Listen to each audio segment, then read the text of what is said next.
Everything about the world that you live in is the incessant, perfect expression of natural laws that are a reflection of spiritual laws.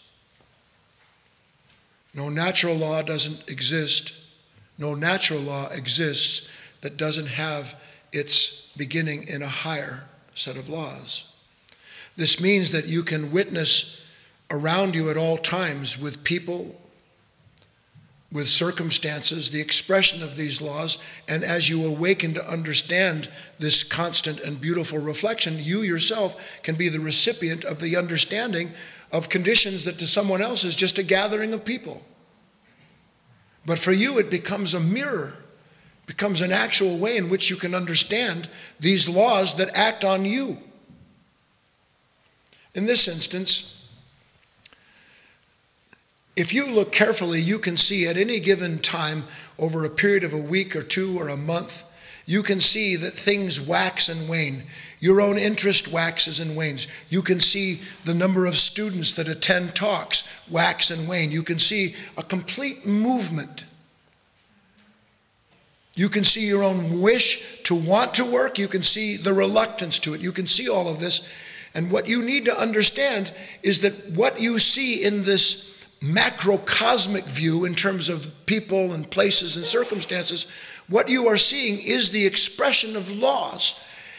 But what you don't see is that when, for instance, when it seems to you, oh, I don't feel like it, or not today, that is something governed by laws, so that you can see in news, well, all of a sudden, everybody's killing everybody, and then there's a crest, and then it dies down.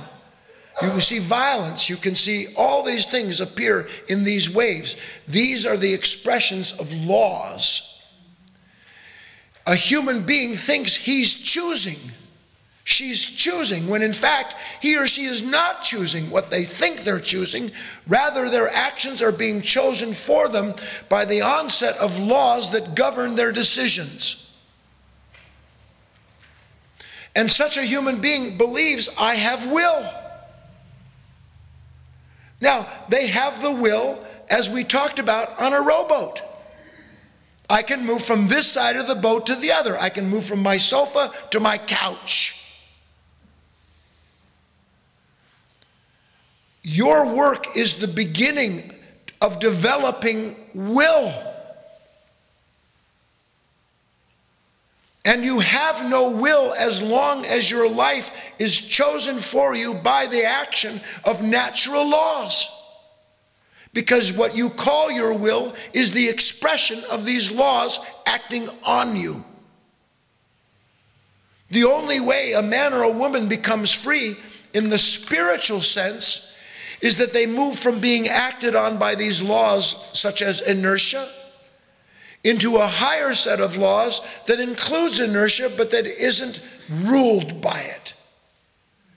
Now I'm conscious of the wish to be inert, but my awareness of the inertia and the energies themselves allows me to act as I will, not as the laws of nature say I ought to, given my circumstances. So the beginning of the development of attention, by which my attention no longer belongs to the reconciling force that tells me why I need to be inert. Rather, my attention belongs to the part of me that understands the laws of inertia, and my attention goes to action, not inertia. Do you understand? The beginning of will, the beginning of true will.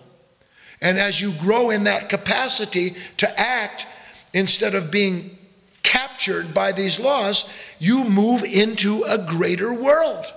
And the greater world, as is always expressed, holds new ways to look at these laws. So that little by little and measure at a time, if you will, little by little, you transcend the laws. You live under fewer laws. That's what spiritual freedom is.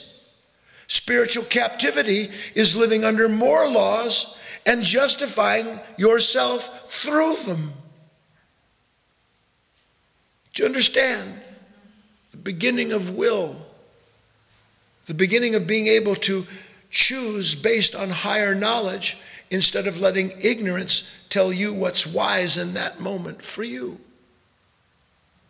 Much to think about, I know, but act and you will learn.